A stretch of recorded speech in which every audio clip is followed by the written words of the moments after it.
We were on the sidewalk in front of the library again, about to go in. Oh, the new pastor's public library was an architectural beauty. The grand entrance with the fluted columns on each side, the long wings on each side with the Palladian windows giving it scale and harmony. And to top all this attic shape, the dome on top. All this visual majesty to house inside another noble purpose. Liberty, books free for the people. I was thinking along these lines, pulled into a kind of enchantment for this white building of a long ago shape.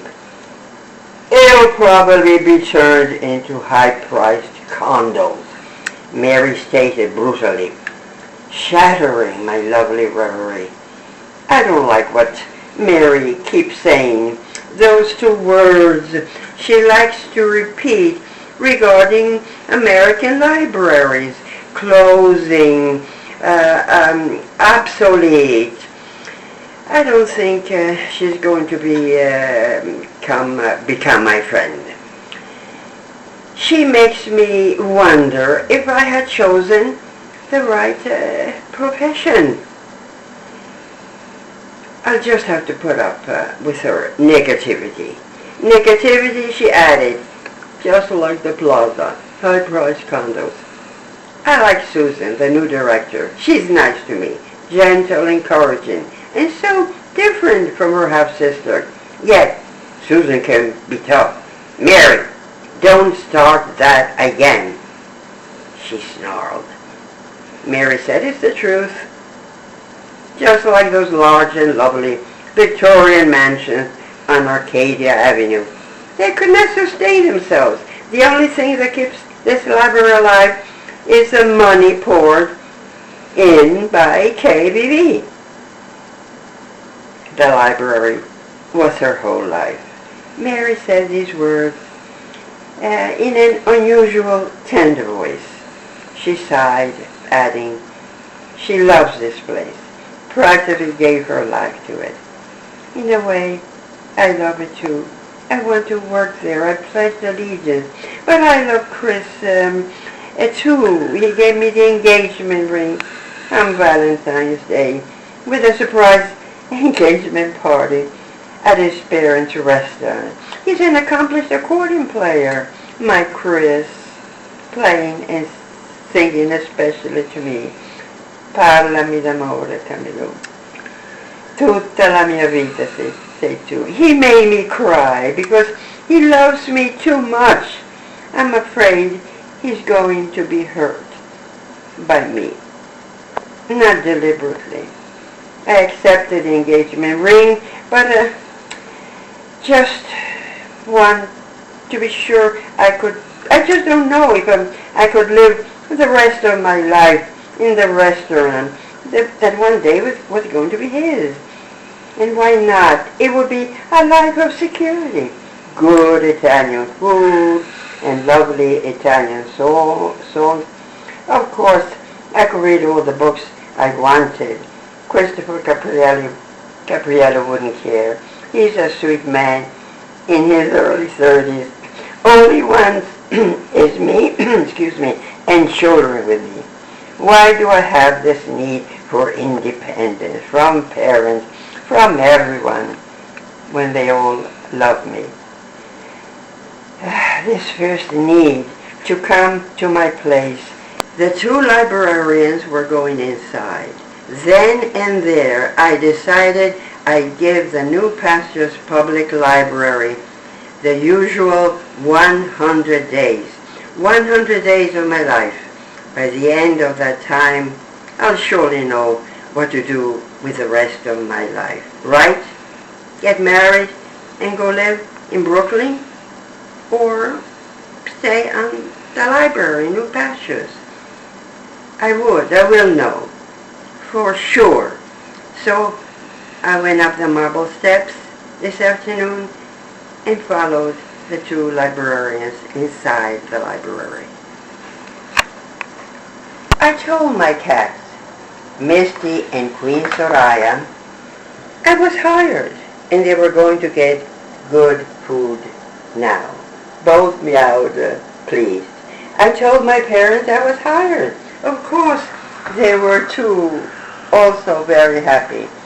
I would be living close to them in new pastures, and not far away in Brooklyn. I told Chris about my job. He said, "What?" When I asked him what he knew about the French and Indian War, he answered nothing. And he quickly added in the Brooklyn accent of his that, "Cammy, when are you coming back to Brooklyn? I love you, Cammy." I love Chris. I do. Even with a Brooklyn accent. 100 days at the library should do it.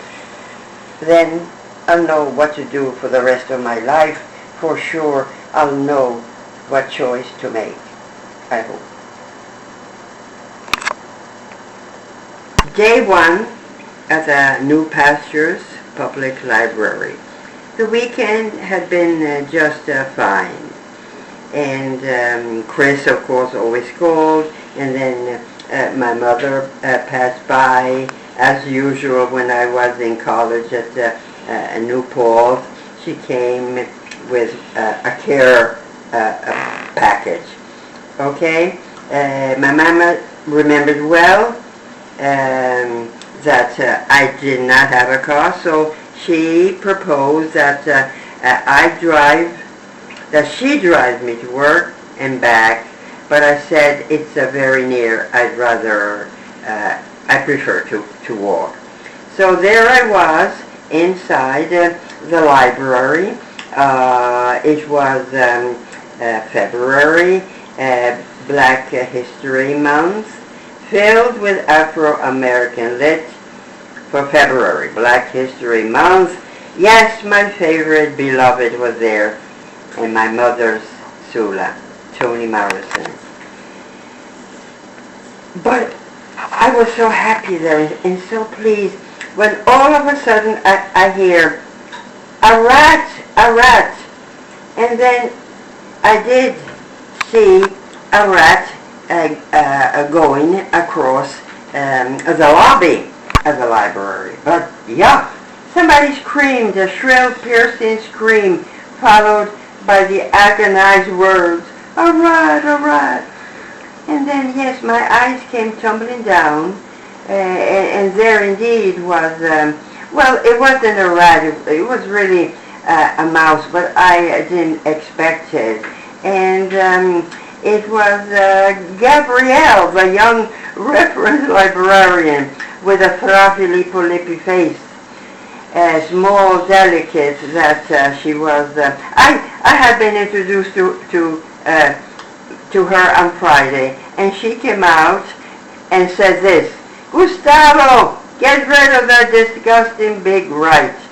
The disgusting big right stopped suddenly, and Gustavo came out, and he put a hat right on top of the mouse. And then what happened? This is what Mary said. "Gustavo, usted es un héroe," yelled Mary from near the entrance. "Gustavo," called Susan near the door to her office, "you know what to do like the other time. Put the rat in the have a heart trap." And she stopped, looked around at her stop and nodded, shrugging. "Take it outside and let her go." Gustavo nodded, and with the hat and the really mouse inside went out. "Gustavo, no lo mate. Recuérdate, somos todos criaturas de la tierra." This from Mary again, laughing. Mary always showing off her Spanish. Somebody snickered. All right, everybody said good morning to me, even Margaret, the historian with hair almost white. Yes, she is the local historian. But Susan told me that I have to be with the reference desk today, so please get ready to go there.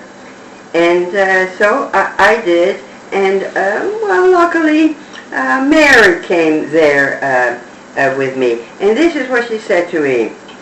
After asking how I had spent the weekend, she told me how she spent hers. She had taken 2 girls who lived in a group home to the Metropolitan Museum of Art in Manhattan. She did this quite often, going into Manhattan by train. It was a big sister thing. One of the girls was Flower Fiore, a teenager African-American girl who had been raised by T. Rose Fiore. Her full name was Teresa Rose Fiore.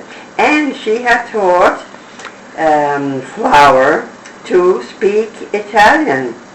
And Flower loved books and always came to the library. Mary wants to adopt Flower. She's a great kid. She can speak Italian and cook Italian too. I want you to meet Flower. You'll love her. You can speak Italian too, I presume. Right, Camilla?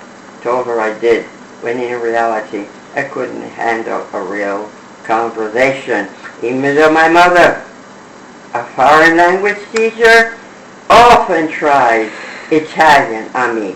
The A's on my report card all came from the English language and not from the Italian or French.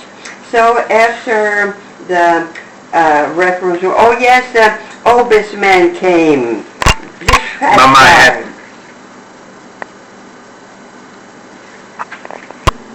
He told Rose, Mama, I want to get on the computer.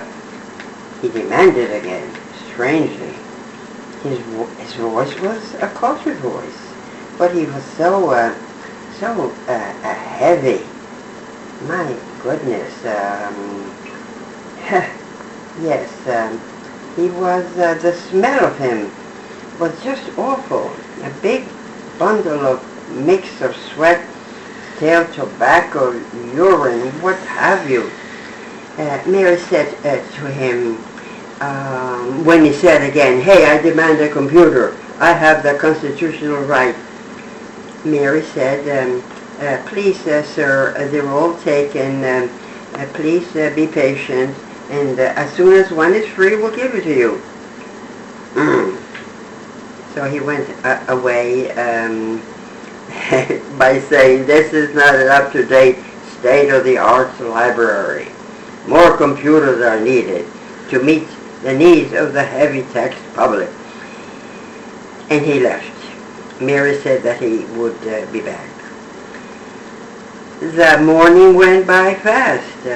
I answered many calls, and quite a few patrons came in, even 2 teenagers and even more, who made a lot of noise and talking, giggling, and so 2 were escorted out by Tillard, our security guard. But the rest of the adult patrons did obey the code of the library. And now, after lunch, this happened, that Susan called for a meeting. And we were all there, except Gabrielle. Nice bunch. And then Susan began to talk about the rat episode of early in the morning. And then she said that in the library we don't use the rat traps with the glue, which kept the poor rat stuck. Everybody moaned in disgust. But here comes Gabrielle, and she should have said, it'll get killed anyway outside. Susan asked her about her problem. Did her harasser make his appearance? Gabrielle said no. She this time adding a thank God for that. Susan added that she always knew that Gabrielle could handle her problem on her own. she also said these words, and I'm quoting them literally. The exceptions in library work, as in life, make you face who you really are. No reaction on the faces. All of a sudden, who do we see come in but Catherine Van Velde, and she had a book in her hand for me. She had come to give me the book. It was a history of the French and Indian War, and she asked Mary to bring me to her house next day because she had another very special book to give me. Mary ordered, sure.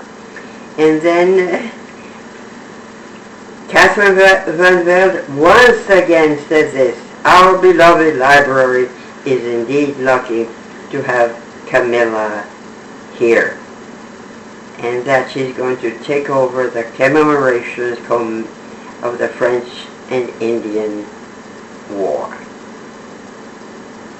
Hidden ugliness. Today was the day when I saw things of beauty in new pastures, and a thing of beauty is a joy forever, says my favorite poet John Keats. When I went to Rome with my parents, I saw the house in Piazza di Spagna where he died.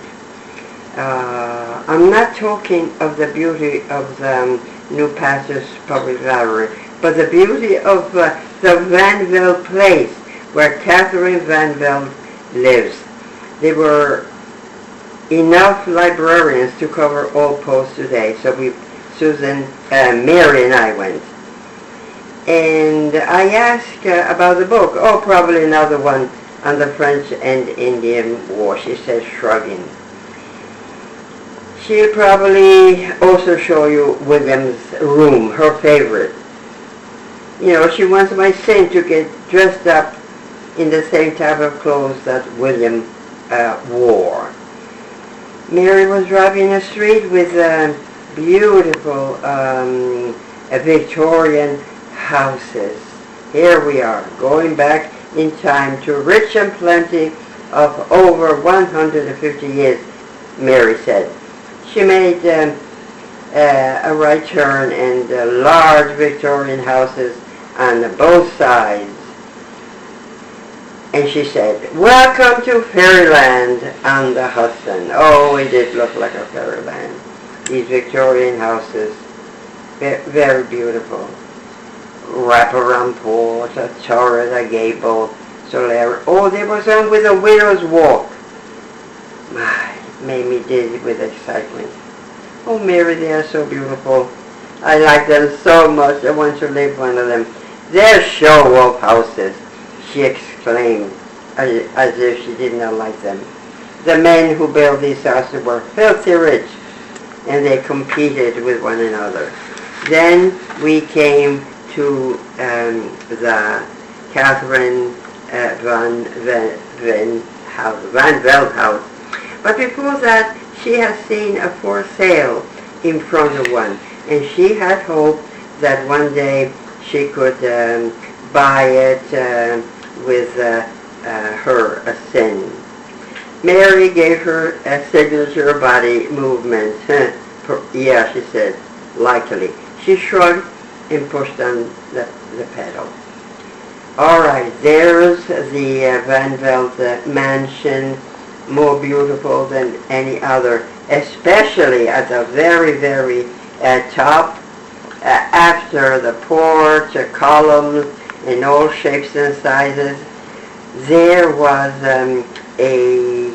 the largest of Widow's Walk with a lacework fence all around it. When I voiced my wish to go up to the Widow's Walk, Mary shrugged her shoulders. She said this again in a bitter tone of voice, adding that now there was only Helen, another distant Van Velde, both housekeeper and nurse, who cared for the house. I could see the large stones at the ground level, and then there was Helen on the porch. And Helen was old, heavy-set, and She complained that Catherine Van Veld was waiting for you. Where is she? You know where she is. She's always up in William's room. William's room, and she's always there, sitting in front of the picture of him. Catherine kept saying you were late and taking it out on me. The new director wouldn't let us come out sooner, snorted Mary. New director, my eye. Catherine will always be in charge. The library belongs to her. Without her money, it would close. We were introduced. Mary said, this is the new librarian. And so I said hello, and Helen also said hello. And then we went inside this beautiful, beautiful home, Chinese vases, and off-white ceilings with crystal chandeliers. Where is she, Mary asked, at the foot of the grandest wooden circular staircase. Up in William's room, Helen answered, not only glum-faced, but twirling a finger near her ear. She's always there, sitting in front of the picture of his. Going up, she's waiting for you. She's probably writing love letters to him, you know her. Don't keep her waiting. Very short, her usual way.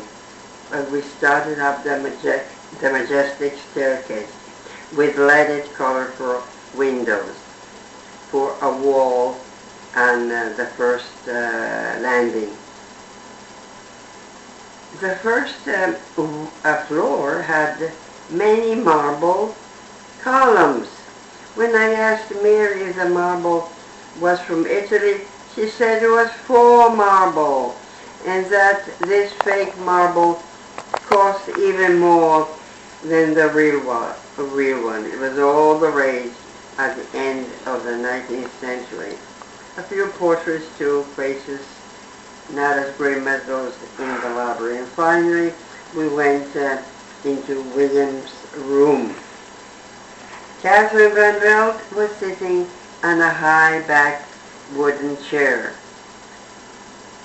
Back to us, facing a fireplace of real marble this time. And I looked up, and yes, there was a picture of a man in colonial times. He held a rifle. No, a musket in one hand. I suppose it was William Van Veld. Yes, I suppose right. His name was written in quite large letters on the bottom. William Van Veld, 1740-1769. I fell for him right away. He had a kind of a round face, closed, smiling lips, and most of all, he had such tender eyes, sometimes just like Catherine, but his were bright like a child, and looking straight at me with a sweet gentleness. Not all of those future relatives in the library cold and judgmental. I hadn't expected a Van Veld to look like this. I stared at him in this faded painting. Something strange happened to me in William's room. In that huge Victorian mansion, I fell in love with William Van Veld of New Pastures. From another country. Dead. Crazy. I know. I'm in love with Chris Capriello from Brooklyn. In the here and now. Yet he looks so sweet. Sweet William. I returned his warm greeting, his smile, with all of my heart.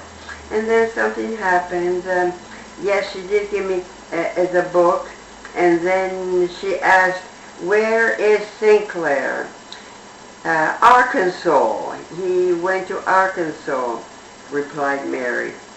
Arkansas, what for? For the reenactment of the Battle of Pea Ridge. And now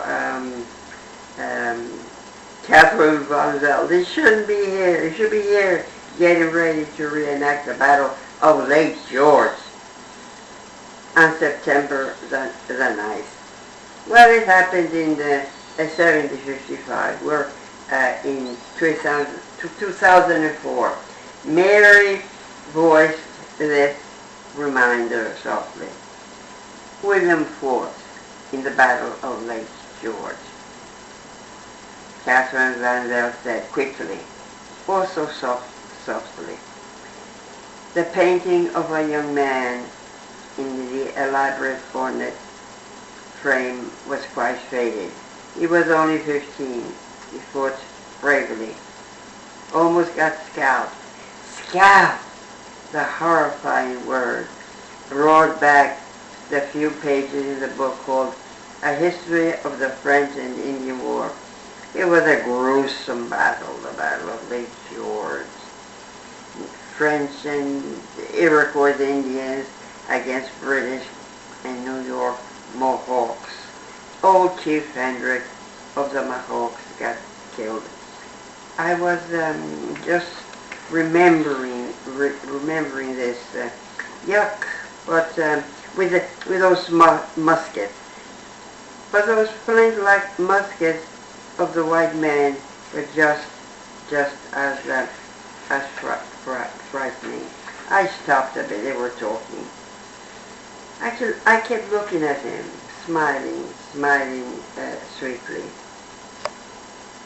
Try to imagine how new pastures were then, all of New York State, the forest primeval for sure.